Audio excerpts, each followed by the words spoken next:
Hello everyone, हाय, कैसे हो आप लोग। Welcome to my anthropology club. Sorry यार, 10 मिनट लेट हो गया। ऑलरेडी प्रियांशी मैम की क्लास चल रही थी तो इसीलिए थोड़ा सा लेट हुआ। Thanks for the patience. Okay, तो कुछ दिन पहले क्या हुआ कि मैं अपने स्टूडेंट्स के साथ बात कर रही थी। तो उस टाइम पे मैंने सबसे पूछा कि आप लोगों का अभी इम्पॉर्टेंट गोल क्या है, क्या करना चाहते हो, what is your aim in your life. तो एक स्टूडेंट ने मेरे कहा, 21 ईयर्स का होगा, कि मैम मैं तो एक बहुत अच्छी लड़की से शादी करना चाहता हूँ, वही मेरा प्राइमरी गोल है। वो लाइन सुन के मुझे लगा कि यार, एक जेंजीज जो 21st सेंचुरी में खड़े हैं वो शादी के, मैरिज के बारे में बात कर रहा है। मुझे लगा था कि 21st सेंचुरी में लोग मैरिज से इंटरेस्ट खो रहे हैं, इंपॉर्टेंस मैरिज की खो रही है। बट उस दिन मुझे लगा कि नहीं नहीं, हमारे इंडियन इंस्टीट्यूट में मैरिज के जो वैल्यू है वो अभी भी बहुत ज़्यादा है। ठीक है, good evening, thank you Shivani, thank you so much. So पहले पढ़ा लेते हैं, उसके बाद आप लोगों की क्वेश्चन आंसर्स मैं ले लूँगी। तो क्या हुआ कि तो दैट डे आई रियलाइज कि हमारी जो सोशल इंस्टीट्यूशन है एज अ मैरिज वो कितना इम्पॉर्टेंट है। सिर्फ मैरिज नहीं, फैमिली। ठीक है, तो नाउ आज की जो मेरी टॉपिक है वो है मैरिज। Universal definition. अगर यूनिवर्सल डेफिनेशन के बारे में बात करती हूँ तो हमारी जो मैरिज है अलग अलग सोसाइटी में, अलग अलग कल्चर में वो अलग अलग टाइप्स के हैं, वो आगे जाके मैं बताऊंगी। ठीक है, तो आज के लेक्चर को मैंने मोटा मोटा 3 पार्ट में डिवाइड किया है। एक तो definitions, what is real relationship and problem of the universal definition. पहले अगर मैरिज का डेफिनेशन ही हम लोग नहीं जानेंगे तो आगे की कैसे पढ़ाई कर सकते हैं। अच्छा, एक चीज़ और बता दूं कि मैरिज का जो डेफिनेशंस है और मैरिज की जो चैप्टर है वो बहुत बड़ा है। ठीक है, तो मैं सिर्फ आज एक क्लास में नहीं, बहुत सारे क्लास में इसको कवर करने वाली हूँ। ठीक है, यूनिवर्सल डेफिनेशंस के बारे में एक चीज़ यहाँ पे बता देती हूँ कि हमारी जो अलग अलग सोसाइटी के जो मैरिज हैं वो अलग अलग टाइप्स के हैं। दैट्स वाई ये पार्ट बहुत ज़्यादा इंपॉर्टेंट है। और लिव इन रिलेशनशिप 2013 में 10 मार्कर का PYQ में क्वेश्चन आ चुका है, तो दैट्स वाई ये पार्ट भी बहुत ज़्यादा इंपॉर्टेंट है। मैं जब इस लेक्चर के एंड में PYQ थोड़ा डिस्कस करूंगी तब बता दूंगी कि आंसर कैसे स्ट्रक्चर करना है। तो सबसे पहले मोस्ट इंपॉर्टेंट जो थिंकर्स हैं उनके डेफिनेशन से शुरू करते हैं, वह है जॉर्ज मोडक। इनका universal definition of a marriage है। इनका जो डेफिनेशन है वो कृपया आप लोग एक बार अच्छे से याद कर लीजिएगा, मैरिज का क्वेश्चन आएगा और अगर डेफिनेशन लिखना है तो डेफिनेटली इसको सबसे पहले लिखिएगा। ठीक है, विद द एक्सेप्शंस, आप लिखो ना लिखो, बट सबसे पहले मुडक की डेफिनेशन लिखेंगे। मुडक ने क्या कहा था कि marriage is a universal social institute. Universal social institute का मतलब हर एक सोसाइटी, हर एक कल्चर में एग्जिस्ट करता है। That's why universal social institute involve residential cohabitations and economic cooperation that leads to nuclear family. यहाँ पे एक चीज याद रखिएगा, न्यूक्लियर फैमिली को लीड करता है। क्यों? इनिशियल स्टेज में हमारी जॉइंट फैमिली हुआ करती थी, बट इकोनॉमिक कोऑपरेशंस के वजह से जब हमारी बर्डन बढ़ जाती है, जब हम लोग फैमिली पढ़ाएंगे तो मैं बताऊंगी वहां पे कि जब जॉइंट फैमिलीज में बहुत सारे प्रॉब्लम्स देखा गया था तो फिनेंशियल बर्डन कम करने के लिए पार्टनर्स जो हस्बैंड एंड वाइफ्स थे वो अपनी लाइफ को अलग कर लेते थे। दैट्स वाई उन्होंने इस बात का भी यहाँ पे ऑलरेडी अपने डेफिनेशन में मेंशन किया है। तो कोहेरिटेंस एंड इकोनॉमिक कोऑपरेशन से जो एक रिलेशनशिप बनता है उसको यहाँ पे मैरिज कहा था। ये अकॉर्डिंग टू द मुडक, ये मुडक ने कहा है। ठीक है, इनके जो डेफिनेशन है उनका एक्सेप्शन है नायर कम्युनिटी। अच्छा, एक चीज और कि हर डेफिनेशंस का, जितने भी सारे हम स्कॉलर्स के डेफिनेशंस देखेंगे तो एक चीज हम नोटिस करेंगे कि हर एक की डेफिनेशन अलग अलग है। क्यों अलग अलग है? क्योंकि उनकी जो केस स्टडीज है, केस स्टडीज का जो एरिया है वो डिफरेंट है। तो उस जहाँ पे वो लोग रिसर्च किए हैं, जो सोसाइटी में, जिस कल्चर में, उसी हिसाब से उन्होंने अपनी डेफिनेशन को लिखा है। आगे भी जाके हम लोग कैथलीन गांव का डेफिनेशन देखेंगे, ठीक है, वेस्टर्न मार्क का देखेंगे। तो एक्सेप्शन है Nair community. Nair community exceptions क्यों है मैं बताती हूँ कि यहाँ पे जो इकोनॉमिक कोऑपरेशन एंड कोहैबिटेशन है, कोहैबिटेशन का मतलब साथ में रहना। तो नायर फैमिली केरला में यूजुअली क्या होता था, वहां पे दो types of upper caste community हुआ करते थे, एक नायर और एक नंबूदरीज। वहां पे नंबूदरीज कम्युनिटी के जो सारे मेल्स मेंबर होते थे सबको मैरिज या मतलब अलाउड नहीं थे। जो एल्डर सन होते थे सिर्फ उनको मैरिज अलाउड थे और उनके थ्रू ही जो ऑफस्प्रिंग्स होते थे उनको ही उनके प्रॉपर्टीज मिलते थे। तो जो बाकी के सन्स थे, जो बाकी के चाइल्ड थे, वो क्या करेंगे?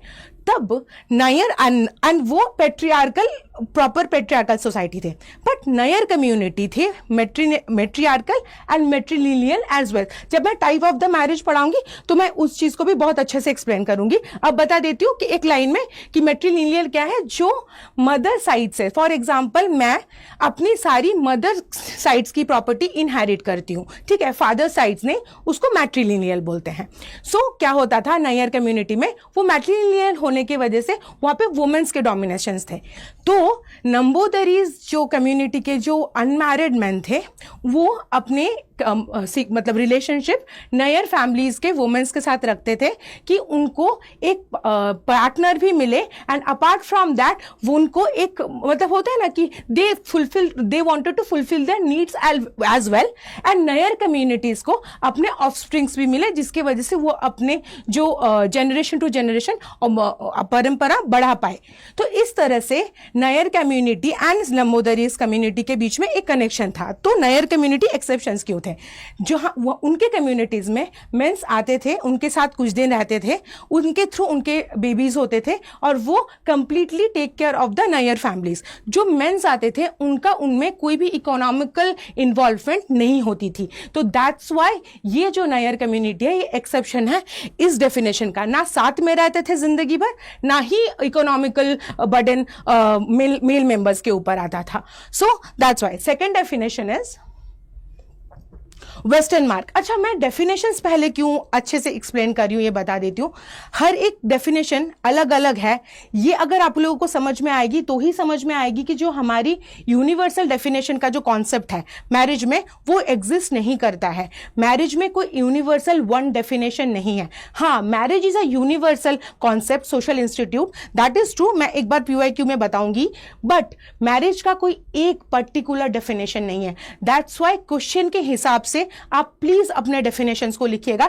हो सकेगा तो मुडक की डेफिनेशन हर जगह पे फिट हो जाता है, बट अगर नायर फैमिली डायरेक्टली पूछा जाता है तो वहां पे आप लोग कैथलीन गांव के डेफिनेशन लिखेंगे, ना कि मुडक का definitions. Okay, now western mark का डेफिनेशंस। वेस्टर्न मार्क ने ये कहा था अपनी book the history of human marriage में कि marriage is a relationship between one और more man and one or more women's, okay, registered customers, laws which involve certain rights and duties. Both the cases, partners enter into the union and children born out of the partnership and union. इन्होंने ये कहा था कि एक man के साथ बहुत सारे वुमेन्स के, या एक मैन के साथ एक वुमेन का, या एक वुमेन के साथ एक मैन, या बहुत सारे वुमेन्स की जो लॉज के द्वारा शादी होती थी, जो वाउज होते थे, जो इक्वेशंस होती थी, उसके थ्रू जो बच्चे होते थे, उस सिस्टम को मैरिज बोला जाता था। ठीक है, बट इसकी भी मैं आपको एक बता देती हूँ। इन्होंने क्या मेंशन किया? Man and women. Okay, but Azande of Sudan में क्या हुआ था कि वहां पे जो मेल मेंबर्स हैं दे आर मैस्कुलिन, और वहां पे बहुत कम वुमेन मेंबर होने की वजह से वहां पे मेल मेंबर्स के साथ शादी करते थे। तो डेफिनेटली एक्सेप्शन हो गई क्या?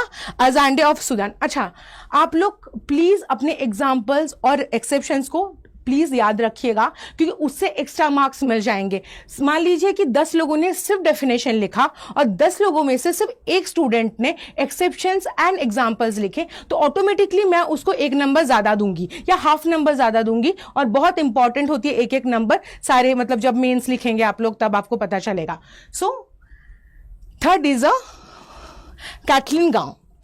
इनका रिसर्च या केस स्टडीज बहुत ज्यादा इंपॉर्टेंट है। इनका केस स्टडीज 2 लाइन में भी याद रखना या आप लोग अपने नोट्स में लिख के रखना, क्योंकि वो हर मैरिज के क्वेश्चंस में आप लोग एज अ केस स्टडीज डालोगे। जो नायर कम्युनिटी को उन्होंने स्टडी किया था, इन्होंने प्रॉपर नायर कम्युनिटी को एड्रेस करके अपनी डेफिनेशन दी थी। यहाँ पे उन्होंने कहा है कि marriage is a relationship establish between women and one और मोर अदर पर्सन, यहाँ पे पार्टनर्स नहीं बोला है, यहाँ पे अदर पर्सन बोला है। अच्छा, एक एक वर्ड्स, एक एक डेफिनेशन को अगर मान लीजिए कोटेशन में आप लोग नहीं लिखते हैं, अपने लैंग्वेज में लिखते हैं, तो उनका मीनिंग चेंज मत कर दीजिएगा, कंप्लीटली जीरो आएगी। पूरा क्वेश्चन के आंसर्स भी मैं नहीं पढ़ूंगी बीइंग मतलब इन्विजिलेटर, सीरियसली, क्योंकि अगर आपको डेफिनेशन ही प्रॉपर किसी का पता नहीं है तो इन्विजिलेटर को पता चल जाएगा कि आपको आंसर्स भी पता नहीं है। तो ये चीज मत कीजिएगा। हर एक डेफिनेशन में अलग अलग कीवर्ड्स है, तो डेफिनेटली आप लोग अलग अलग कीवर्ड्स को यहाँ पे जैसे अदर पर्सन्स लिखा हुआ है, तो other person that provides that child born to the women under circumstances not prohibited by the rules of the relationship and is accorded full birth status rights common to normal members of the society or a social stratum। यहाँ पे relationship and rule prohibited है, तो यहाँ पे जब women एक या बहुत सारे पर्सन्स के साथ इंटीमेसी या रिलेशनशिप रखते हैं, उनसे जो बेबी आती है और उनका सोलली रिस्पॉन्सिबल वुमेन्स के अंडर आता है, ठीक है, कोई भी सर्कमस्टांसेस से हो, उसको मैरिज कहा जाता है। ये कैथलीन गाउन ने बोला है। इनका डेफिनेशन ऐसा क्यों है? क्योंकि नयर फैमिली का जो केस स्टडीज मैंने आपको अभी एग्जाम्पल दिया, ठीक है। Now come to the live in relationship. अच्छा, मैंने 3 ही यहाँ पे डेफिनेशन को एक्सप्लेन किया है, मैं आके जाके 1-2 और करने वाली हूँ। सारे डेफिनेशंस, क्योंकि बहुत सारे स्टूडेंट्स मुझे आके पूछते हैं कि मैडम कितने डेफिनेशंस याद रखें, इतने सारे याद रखने की। मेन 3-4 डेफिनेशंस आप लोग याद रखिएगा, ठीक है। और मैरिज, फैमिली, किंगशिप के क्वेश्चन आएंगे तो प्लीज स्कॉलर्स के डेफिनेशन ही लिख के आइएगा, एक कॉमन जनरल डेफिनेशन मत लिखिएगा, ठीक है। Now live in relationship. Live in relationship को हम लोग मैरिज के अंदर ला रहे हैं, नहीं ला रहे हैं, क्या स्टेटस है, क्या है? क्योंकि 2013 में जब सुप्रीम कोर्ट ने एक वर्डिक्ट दिया था और उन्होंने लिव इन रिलेशनशिप को लेजिटिमेट किया था, तो उसी टाइम पे 2023 में मेंस में एंथ्रोपोलॉजी में 10 मार्कर का लिव इन रिलेशनशिप का क्वेश्चन आया था। लिव इन रिलेशनशिप शुरू कहाँ से हुई थी हमारे इंडिया में? हमारे इंडिया में जब रिटायरमेंट के बाद या इट अराउंड 70s 80s के दौरान, ठीक है, बहुत सारे जो वोल्ड वुमेन्स थे या वोल्ड मेन्स थे, वो लोग वृद्धाश्रम में रहते थे, या अपार्ट फ्रॉम दैट उनके जब पार्टनर्स के डेथ हो जाते थे तो दे नीडेड अ कंपेनियन। तो इसके वजह से वो लोग क्या करते थे कि किसी और के साथ पार्क में घूमना, साथ में रहना चाहना, उनकी अलोननेस को दूर करने के लिए वो लोग साथ में रहना शुरू किए थे। और तब कोर्ट ने ये कहा था कि लिव इन रिलेशनशिप चल सकता है, मतलब लेजिटिमेट किया नहीं था, बट उस तरह से उनकी लोनलीनेस को दूर करने के लिए लिव इन रिलेशनशिप की शुरुआत हुई थी, जो 90s and 20s and currently complete scenario change हो चुकी है। So come to the live in relationship का जो क्या है, मतलब किस तरह से आप इसके आंसर्स को अप्रोच करोगे। तो पहले लिव इन रिलेशनशिप का क्वेश्चन आएगा तो 10 मार्कर का डेफिनेशन डेफिनेटली, ठीक है। उसके बाद सुप्रीम कोर्ट ने क्या कहा है, नहीं, उसके बाद आप लोग एक फीचर जरूर लिखेंगे कि मैरिज के जो फीचर्स है उसके साथ लिव इन रिलेशनशिप का कौन से फीचर्स कॉमन है।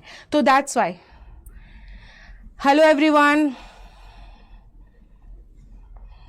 Thank you Priyanshi, thank you so much. आ रहे, थैंक यू सो मच, ठीक है। बाकी के क्वेश्चन आंसर्स मैं थोड़ी देर बाद लेती हूँ, okay. So come to the point is कि लिव इन रिलेशनशिप में कैसे आप इसको एड्रेस करेंगे।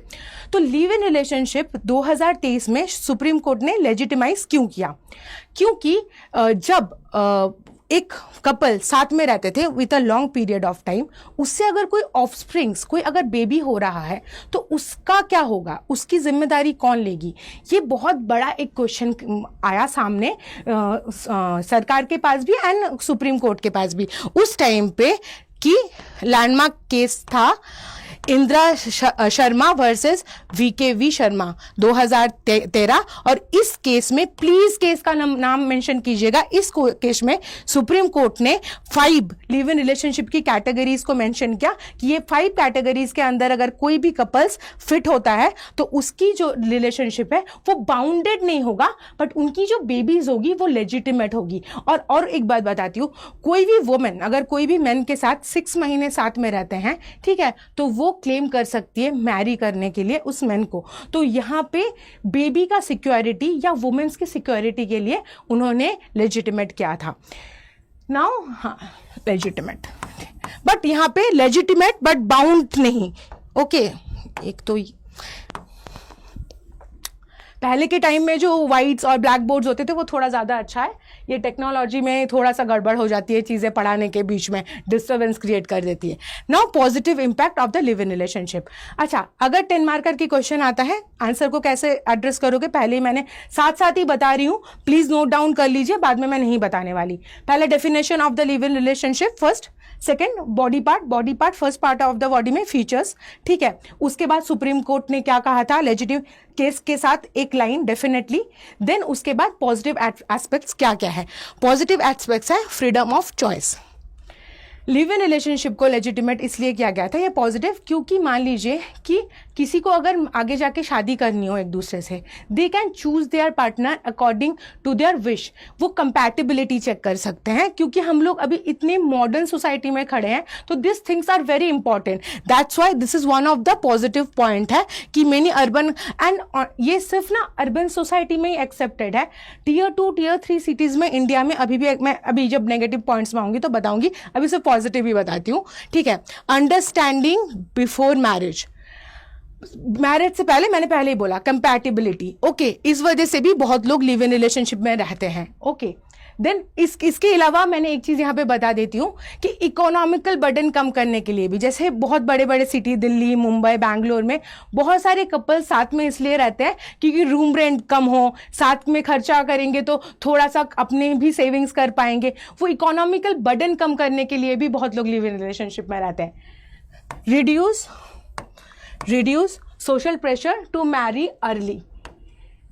यहाँ पे मैं सेक्सुअल नीड के बारे में बात करती हूँ कि मान लीजिए कि जल्दी शादी करना है, कि एक पार्टनर की ज़रूरत है, ठीक है, बहुत सारी नीड्स है, तो दैट्स वाई ये लिव इन रिलेशनशिप के वजह से दूर होती है। दैट्स वाई इस चीज़ की बहुत बड़ा पॉजिटिविटी है, क्योंकि पहले जल्दी शादी हो जाती थी तो बर्डन, रिस्पॉन्सिबिलिटी बढ़ जाती थी, अपने ड्रीम्स, अपने अचीवमेंट्स पूरा नहीं कर पाते थे, तो दैट्स वाई।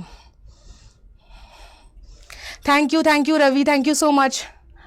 ओके, आगे लीगल रिकॉग्निशंस एंड प्रोस्पेक्टिव। अच्छा, एक चीज और इंपॉर्टेंस पॉइंट लिखते टाइम अगर आप लोगों ने ये वर्ड लिखते हैं तो केस स्टडीज को फिर से रिपीट करने की जरूरत नहीं है। ऑलरेडी आप लोगों ने अगर एक आंसर में एक चीज लिख दिया तो दोबारा रिपीट मत कीजिएगा। एक तो टाइम, वर्ड लिमिट्स बर्बाद होगा, ठीक है, एंड थर्डली इज कि रिपीटेशन होगी तो मतलब इन्वेजिटेटर को लगेगा कि अरे आपको तो आता ही नहीं, या एक ही चीज बार बार रिपीट कर रहे हो, उससे आपका इंप्रेशन भी खराब होगा। तो अगर ये वर्ड आप लिखते भी हो पॉइंट, तो फिर आप लोग केस स्टडीज फिर से मत लिखिएगा, ठीक है। लीगल मैंने ये ऑलरेडी एक्सप्लेन कर दिया है कि लीगल रिकॉग्निशन हो चुका है, ठीक है, प्रोटेक्शन के लिए।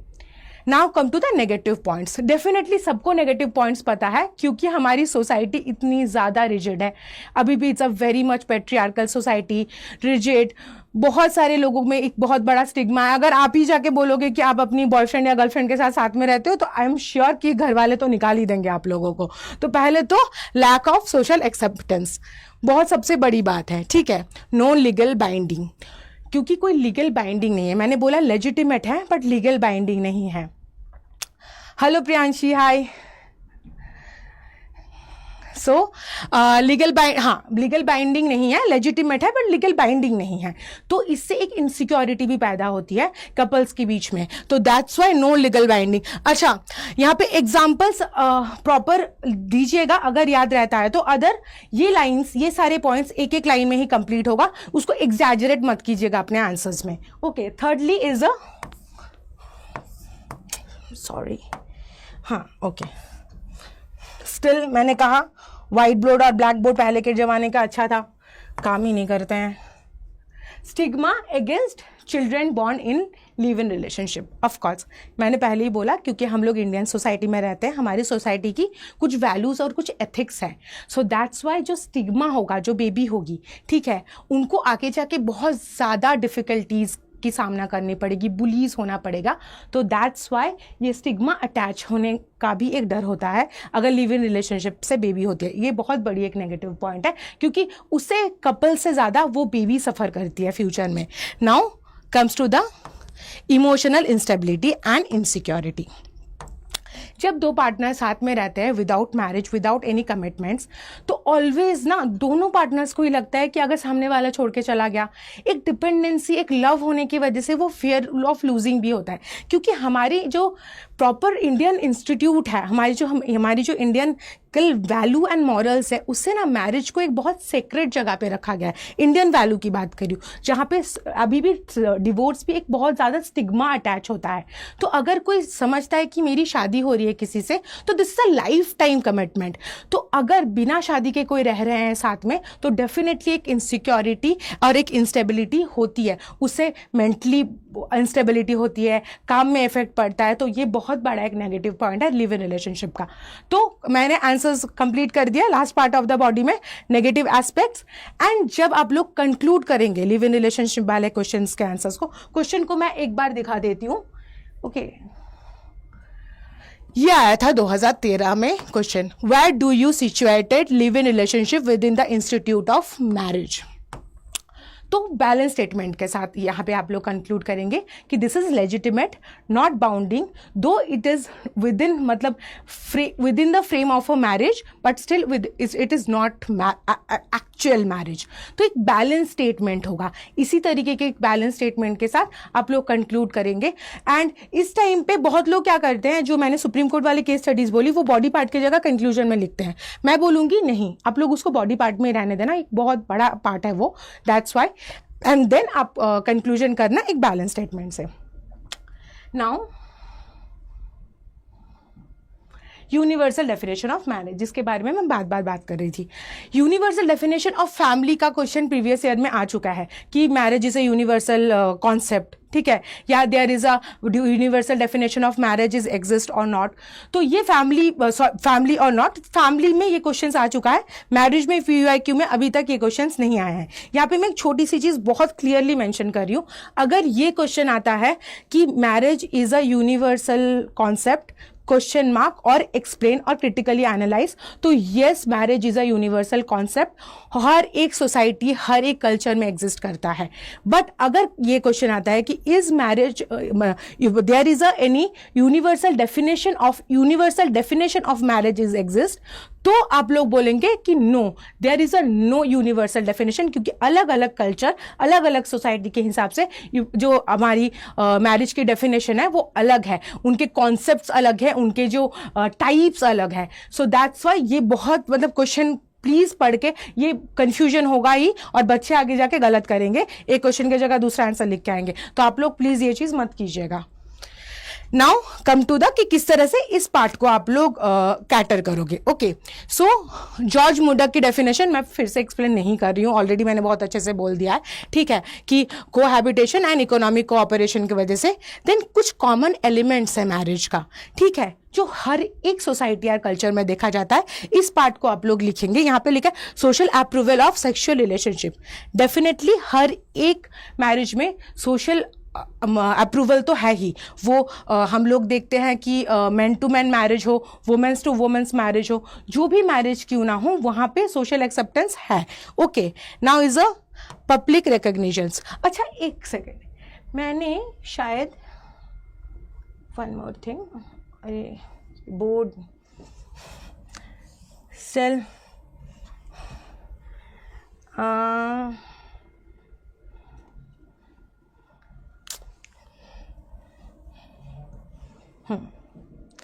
यहाँ पे जो कैथलीन गांव का डेफिनेशन का जो एक्सेप्शंस है, ठीक है, नंदी ऑफ केन्या, यहाँ पे वुमेन टू वुमेन मैरिज को क्लियरली डिफाइन किया गया है, ठीक है। तो क्या है ये मैं एक बार बता देती हूँ यहाँ पे कि वुमेन्स के साथ वुमेन्स का केन्या में कैसे मैरिज होती है और क्यों होती है उस सोसाइटी में शुरू। This is one of the most important case studies, इसलिए मैं वापस आई इसको बोलने के लिए, ठीक है। तो क्या हुआ था कि यहाँ पे this is a patrilineal society. Patrilineal means अगर लड़का हुआ उसको ही जो सोसाइटी के जो प्रॉपर्टीज है वो आगे कैरी होगा उन्हीं के थ्रू, ठीक है, बट वुमेन्स के थ्रू नहीं होगी। तो फॉर एग्जांपल मान लीजिए एक लड़की है लीजा, उसकी फैमिली में सारी ही बेटियां हैं, मेन नहीं है, एंड वो भी शादी करने के बाद भी she is not capable to मतलब कैरी अ बेबी, ठीक है, वो फर्टाइल है। सो क्या होगा उसमें कि वो क्या करेगी, एक वुमेन्स के साथ वहां पे शादी करती करती है, ठीक है, और वो वुमेन्स जिसके साथ वो शादी करती है उसका बेटा जो होता है वो उनकी जो लीनिएज है उनको कैरी करती है। अब आप लोगों को लगेगा कि वो जिस वुमेन से शादी करती है उनको बच्चा कैसे हुआ, तो उनकी जो फ्रेंड या कोई पार्टनर से वो जो बेबी कैरी करती है उनके थ्रू ही उनका लीनिएज चलता है। ये यहाँ का सिस्टम है, ठीक है। डेफिनेटली वो एक छोटी सी सोसाइटी है और वहाँ के नीड के हिसाब से वहाँ की मैरिज का कॉन्सेप्ट चेंज हुआ है। तो दैट्स वाई नंदीन केनिया में ये चीज़ होते हैं कि womens to womens marriage. Now come to the definitions. Okay, so universal definitions में मैंने ये कहा कि हाँ, public recognition and legal social, public recognition जहाँ पे वुमेन्स टू वुमेन मैरी हो या मेंस टू मेन मैरी हो, मेंस के साथ मेंस का एक सोशल रिकग्निशन है हर एक सोसाइटी में जहाँ पे ये मैरिजेस एक्सेप्टेबल है। Okay, establishment of rights and duty between partners towards the child, बहुत ही ज़्यादा अप्रोप्रिएट स्टेटमेंट है जो हर एक कल्चर और सोसाइटी में। और ये क्यों लिखना है कॉमन फीचर्स, क्योंकि कुछ कॉमन फीचर्स मैरिज का हर एक सोसाइटी में देखा जाता है, that's why. Okay, so rights and duties parents का of course towards the child होगा, वो मैट्रिलिनियल हो पेट्रिलिनियल हो। जैसे नयर कम्युनिटी में भी हम देखते हैं कि पार्टनर्स आते हैं, कभी कभी विजिट करते हैं, चाइल्ड का टेक केयर करते हैं, बट उनके साथ नहीं रहते, तो उनका भी एक रिस्पॉन्सिबिलिटी है। सो दैट्स वाई ये चीज़ बहुत ज़्यादा इंपॉर्टेंट है। Now come to the second part, functional perspective by Edmund Leach का एक उन्होंने एक फीचर्स दिया था यूनिवर्सल मैरिज का, ये प्लीज बॉडी पार्ट में लिखिएगा, इसमें सेम चीज लिखा हुआ है, legal parents to the child, grant sexual rights. Okay, क्यों मैरिज करते हैं, क्यों मैरिज की जरूरत होती है, उसकी जो नीड है वो सारी ही सोसाइटी में सेम है। So grant rights to each other, labour and property, create joint ownership for child welfare. अच्छा, ये हर सोसाइटी में नहीं है, चाहे तो आप स्किप भी कर सकते हो, क्योंकि हर पेरेंट्स का मतलब हर बोथ द ओनर्स की जो राइट्स है या जो प्रॉपर्टीज है वो बच्चे को नहीं मिलता। अगर पैट्रिलिनियल हो तो फिर फादर के साइड से मिलेगा, मैट्रिलिनियल हो तो मदर के साइड से मिलेगा। Establish kingship between the extended families, of course kingship को एक्सटेंड करने के लिए ही हम लोग मैरिज करते हैं, जहाँ पे मैंने केनिया वाला बात बताई कि वुमेन्स के साथ वुमेन्स की मैरिज क्यों होती है। So now second part of the body में आप लोग एग्जाम्पल्स लिखेंगे कि क्या अलग अलग डेफिनेशन, अलग अलग एग्जाम्पल्स है अलग अलग सोसाइटी में, उसके साथ मतलब आप लोग एक एग्जाम्पल्स भी सेट करेंगे। जैसे पॉलीएंड्री, किसी में polyandry, one women marry multiple husband, किसी कल्चर में ये है, ये last part of the body में होना ही चाहिए, एग्जाम्पल्स नहीं। Last part of the body में आप लोग डेफिनेशंस लिखेंगे सारे, ये एग्जाम्पल्स उसके पहले आएगा कि कौन से सोसाइटी में क्या क्या मैरिज होती है। पॉलीएंड्री, वन वुमेन के साथ वन मैन, एग्जाम्पल है टोडा ट्राइब।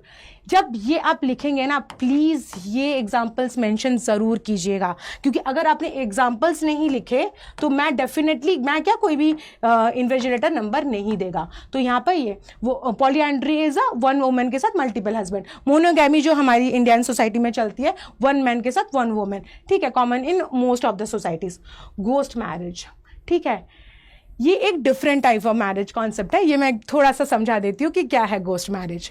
फॉर मान लीजिए कि एक लड़का है जैक, एक कम्युनिटी में, he died before marriage, before मतलब एनी काइंड ऑफ पार्टनर और कोई किसी भी तरीके का सेक्सुअल एक्टिविटीज़ या कोई नीड पूरा करने से पहले ही डाइड। तो उनके कम्युनिटी में ये नूर ऑफ सूडान में ये प्रैक्टिस किया जाता है। पहले मैं जगह का नाम ये बता देती हूँ कहाँ पे ये गोस्ट मैरिज प्रैक्टिस होता है और क्यों होता है, अब मैं ये बताती हूँ कि जब एक लड़का जैक मतलब डाइड बिफोर मैरिज, तो उनके कम्युनिटी या सोसाइटी वाले ये सोचते हैं कि उसकी तो कोई भी मतलब इच्छा, कोई भी चीज़ें तो डिज़ायर्स तो फुलफिल ही नहीं हुआ, अब क्या करेंगे उसका, ठीक है, उसकी जो प्रॉपर्टीज़ है वो कौन लेगा, ठीक है, उसकी एक लेजिटिमेट कोई ऑफस्प्रिंग्स भी होनी चाहिए जो जिसके थ्रू हम लोग उसकी प्रॉपर्टी को आगे कैरी करेंगे। तो क्या होता है कि कोई एक वुमेन्स का उसी कम्युनिटी में उसके साथ बात करके, ठीक है, वहाँ पे समझा जाता है कि जो जैक का गोस्ट है वो उसकी किसी कज़न या फ्रेंड के अंदर आ गया है और वो फ्रेंड या वो कजन उस लड़की के साथ, फॉर एग्जांपल मैरी लड़की का नाम है, उस लड़की के साथ शादी करता है, तो इस तरह से समझा जाता है कि जैक का गोस्ट उसके जो कजन है या उसके जो फ्रेंड है उसके अंदर आके उसके कजन और उसके जो फ्रेंड है उसको नाम भी वही दिया जाता है और फिर उसके साथ वो वर्चुअल टाइप की मैरिज कराया जाता है कि समझा जाता है कि वो जो लड़का है वो जैक है और जो मैरी है उन दोनों की शादी करा रहे हैं। दो जैक मर गए हैं और उसकी जो बेबी होती है उसको जैक का सारी प्रॉपर्टीज मिलते हैं। तो किसी गोस्ट के साथ शादी कराने का मतलब है गोस्ट नहीं, मतलब उनके आत्मा के साथ, और वो भी किसी और के थ्रू। ओके, तो इसको गोस्ट मैरिज बोला जाता है क्योंकि वहां पे ये चीज मानी जाती है कि अगर कोई बिना मैरिज का किसी का अगर डेथ हो गया तो दैट इज नॉट, मतलब उनके आत्मा को शांति नहीं मिलती, वो भटकते रहते हैं। वो उनके कल्चर या सोसाइटी का कॉन्सेप्ट था, इसीलिए गोस्ट मैरिज शुरू हुई थी। आप लोगों को जब आप लोग मैरिज में आगे आगे पढ़ेंगे तो देखेंगे डिफरेंट सोसाइटीज में डिफरेंट काइंड ऑफ मैरिजेस है, मतलब आप लोग सोच भी नहीं सकते ऐसे ऐसे मैरिजेस एग्जिस्ट करते हैं, और वो केस स्टडीज में आप लोग आराम से यूज कीजिएगा।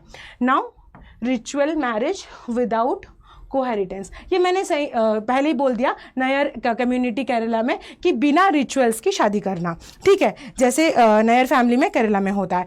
अच्छा, कुछ कुछ नॉर्थ ईस्ट एंड केरला की जो केस स्टडीज़ है वो प्लीज़ याद रखिएगा क्योंकि केस स्टडीज से आप लोगों को एक्स्ट्रा नंबर आएगी, ठीक है। और मैं आगे जाके नायर कम्युनिटी को और एक्सप्लेन नहीं कर रही हूँ, ऑलरेडी काफ़ी सारा बोल चुकी हूँ।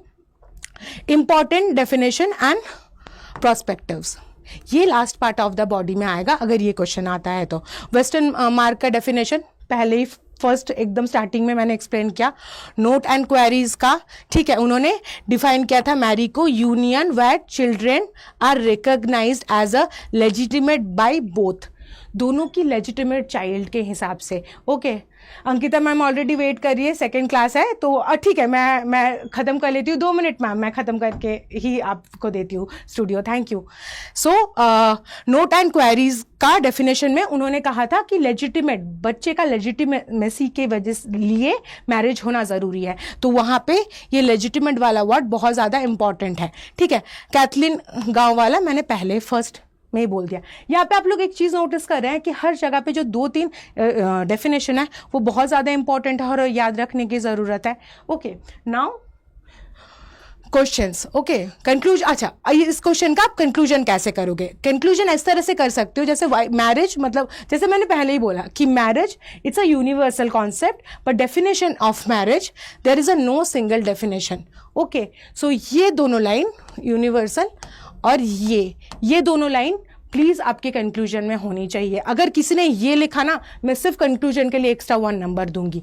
तो आज हम लोग मोटा मोटा definitions, live in relationship and the universal concept of marriage के बारे में बात किए। कल मैं टाइप्स ऑफ मैरिज के बारे में पढ़ाने वाली हूँ। एक बार यूनिवर्सल डेफिनेशन में क्वेश्चन क्या आ सकता है क्योंकि अभी तक PYQ में आया नहीं है, तो is marriage a universal institute discuss, पहले ही बता दिया कि yes it is and there is any universal definition of marriage is exists, critically analyze।